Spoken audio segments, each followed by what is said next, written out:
Hello guys, welcome to ഷാപ്പ. നമ്മളിന്ന് ഒരു നാടൻ ചിക്കൻ കറി ഉണ്ടാക്കാൻ പോവാണ്. അതിനാവശ്യമായിട്ടുള്ള ഉള്ളി സാധനങ്ങളൊക്കെ അടുപ്പിച്ച് വെക്കുക. മഞ്ഞള്, മല്ലിപ്പൊടി, മുളക് പൊടി, ലേശം വെളിച്ചെണ്ണ ഒഴിച്ച് ഈ ചിക്കൻ നമുക്ക് മാരിനേറ്റ് ചെയ്യാൻ വെക്കാം. ആ സമയത്ത് ഈ ഉള്ളി തക്കാളിയൊക്കെ നമുക്ക് ഇങ്ങനെ വെട്ടിയരിഞ്ഞ് വെക്കാം. അടുപ്പത്ത് നല്ലൊരു ഉരുളി വെക്കുക. ലേശം വെളിച്ചെണ്ണ ഒഴിക്കുക. അതിലേക്ക് ലേശം കടുക് ഇടുക. ആ കടുക് പൊട്ടാൻ തുടങ്ങുമ്പോൾ ലേശം പെരിഞ്ചീരകം ഇട്ട് അതിലേക്ക് തന്നെ നമുക്ക് കറിവേപ്പില,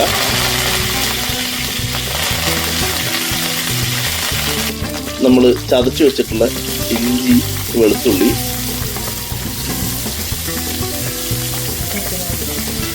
അതിങ്ങനെ ചെറുതായിട്ടൊന്നിങ്ങനെ മൂത്ത് വരുമ്പോൾ നമ്മൾ അരിഞ്ഞു വെച്ചിട്ടുള്ള പച്ചമുളക് അതിലേക്ക് ഇട്ട് കൊടുക്കുക. ശേഷം അരിഞ്ഞു വെച്ചിട്ടുള്ള സവാള അതിലിട്ട് ഒന്ന് മൂപ്പിച്ചെടുക്കുന്നവരെ നമ്മൾ ഇങ്ങനെ ഇളക്കി കൊടുക്കുക. അതിലേക്ക് ലേശം തക്കാളി ഇടുക.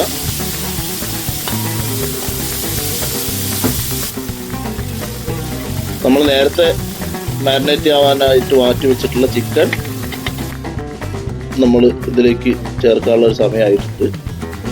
ലേശം അരമണിക്കൂറായിട്ടുണ്ടായിരുന്നു. നമ്മുടെ ഈ ഇതിലേക്ക് ലേശം ചിക്കൻ മസാല ആഡ് ചെയ്ത് കൊടുക്കുക.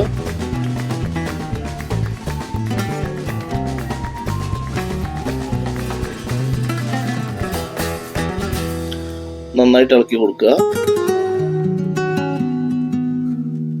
അടുക്കി പിടിക്കാതെ പ്രത്യേക ശ്രദ്ധിക്കണം കേട്ടോ.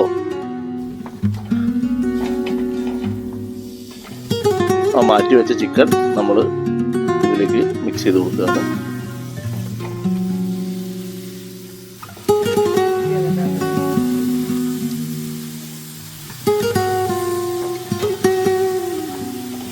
നന്നായി ആ മസാലയായിട്ട് നമുക്ക് ഇങ്ങനെ ചേർക്കാം. കുറച്ച് വെള്ളം നമുക്ക് ആവശ്യമായിട്ട് വരും വേവിക്കാനുള്ള. കുറച്ച് വെള്ളം നമുക്ക് ഒഴിച്ചു കൊടുക്കാം. ആ മസാലയായിട്ട് നമുക്ക് നന്നായിട്ട് ഒന്ന് മിക്സ് ചെയ്ത് കൊടുക്കാം. ആവശ്യത്തിനുള്ള കുറച്ചും കൂടി വെള്ളം നമ്മൾ മിക്സ് ചെയ്ത് കൊടുക്കണം.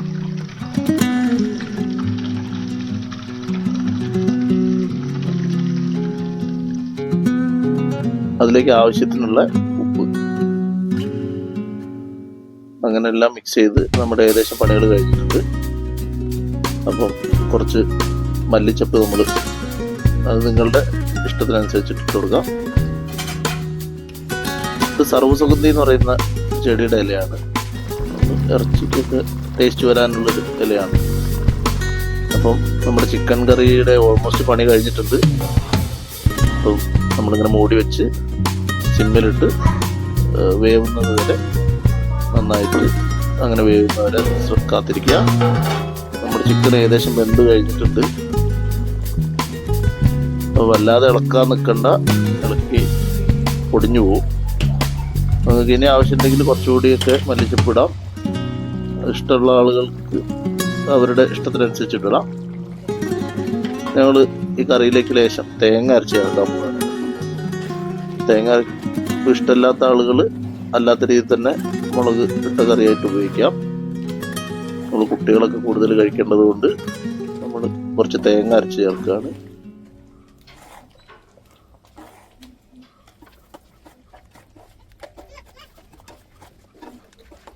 ഇനി ഒരു ചെറിയ തിള വന്നു കഴിഞ്ഞിട്ടുണ്ടെങ്കിൽ നമ്മുടെ നാടൻ ചിക്കൻ കറി റെഡിയായി. അപ്പോൾ എല്ലാവരും ഇത് ട്രൈ ചെയ്യണം. വളരെ സിമ്പിളാണ്. ചോറിൻ്റെ കൂടെ വേറെ ഒരു കറി ഇല്ലെങ്കിലും ഈ ഒരു ചിക്കൻ കറി ഉണ്ടെങ്കിൽ ചോറ് പോകുന്ന വഴി അറിയില്ല. ഓക്കെ, എല്ലാവരും ഇത് ട്രൈ ചെയ്യണം. നിങ്ങൾ അഭിപ്രായങ്ങൾ അറിയിക്കണം. ഓക്കെ, ഞങ്ങളുടെ ചാനൽ സബ്സ്ക്രൈബ് ചെയ്യണം. ഇനിയും ഇത്തരത്തിലുള്ള നാടൻ വിഭവങ്ങളുമായിട്ട് നമുക്ക് ഇനിയും കാണാം. അപ്പം റെഡി ഷാപ്പാട്.